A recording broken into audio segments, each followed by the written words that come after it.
അസ്സലാമു അലൈക്കും വറഹ്മത്തുള്ളാഹി വബറകാതുഹു. നാം ഏതൊരു വാക്ക് പറയുമ്പോഴും അല്ലെങ്കിൽ മറ്റൊരാളെ തൊട്ട് ഉദ്ധരിച്ചു പറയുമ്പോഴും നാം അതിൽ ഒരു ഉറപ്പുള്ളവർ ആയിരിക്കണം, സ്ഥിരതയുള്ളവർ ആയിരിക്കണം.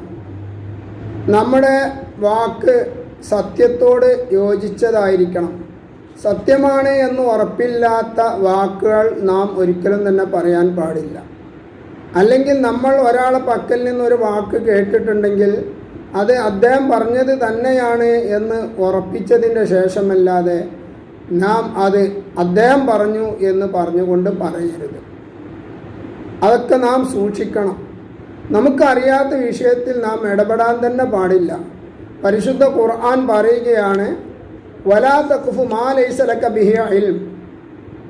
തങ്ങൾക്ക് അറിവില്ലാത്തതുമായി തങ്ങൾ ബന്ധപ്പെടരുത്, അതിനോട് തങ്ങൾ പിൻപറ്റരുത്, അതിൽ ഇറങ്ങി തങ്ങൾ സംസാരിക്കരുത് എന്ന് വിശുദ്ധ ഖുർആൻ നമ്മളോട് പറയുകയാണ്.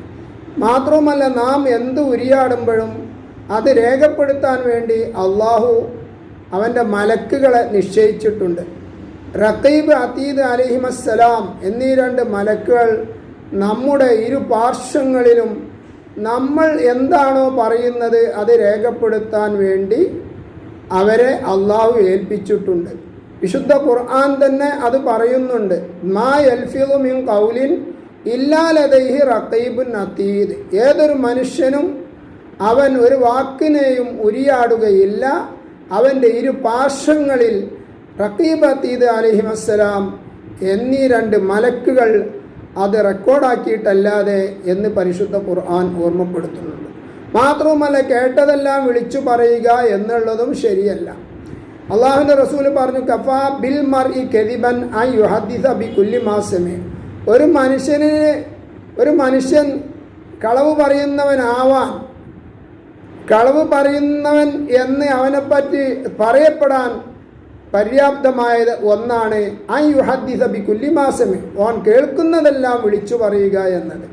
അതിൻ്റെ സത്യസന്ധത ആലോചിക്കാതെയോ അതിനെപ്പറ്റി അന്വേഷിക്കാതെയോ അതിൻ്റെ നിജസ്ഥിതി മനസ്സിലാക്കാതെയോ കേട്ടതെല്ലാം വിളിച്ചു പറയുക എന്നുള്ളത് അത് ഒരാൾ കള്ളനാവാൻ, കളവ് പറയുന്ന വ്യക്തിയാവാനുള്ള ഒരു കാര്യമായി തീരുന്നതാണ് എന്നാണ് അള്ളാഹുവിൻ്റെ റസൂൽ സല്ലല്ലാഹു അലൈഹി വസല്ലം തങ്ങൾ പറയുന്നത്.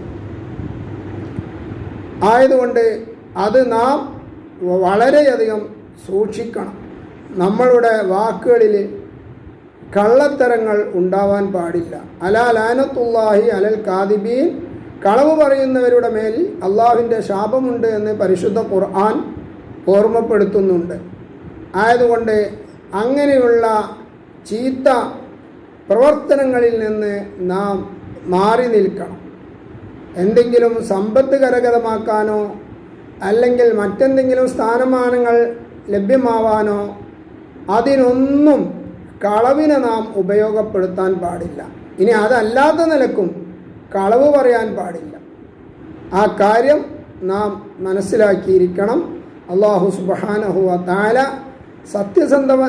സത്യസന്ധന്മാർ നമ്മളെ പെടുത്തുമാറാവട്ടെ. അള്ളാഹു പരിശുദ്ധ ഖുർആനിൽ തന്നെ പറയുന്നുണ്ട്, യാ അയ്യുഹല്ലദീന ആമനു തഖുല്ലാഹ വ കൂനൂ മഅസ് സ്വാദിഖീൻ. നിങ്ങൾ സത്യസന്ധരുടെ ഓടുകൂടെ നിങ്ങൾ ആവണം, അവരുടെ പട്ടികയിലാണ് നിങ്ങൾ ഉണ്ടാവേണ്ടത് എന്ന് വിശുദ്ധ ഖുർആൻ ഓർമ്മപ്പെടുത്തുകയാണ്. ആയതുകൊണ്ട് അങ്ങനെയുള്ള സത്യസന്ധന്മാരിൽ അള്ളാഹു നമ്മളെല്ലാവരെയും ഉൾപ്പെടുത്തുമാറാവട്ടെ. വ ആഖിറു ദഅവാന അനിൽ ഹംദുലില്ലാഹി റബ്ബിൽ ആലമീൻ. അസ്സലാമു അലൈക്കും വറഹ്മത്തുള്ളാഹി വബറകാതുഹു.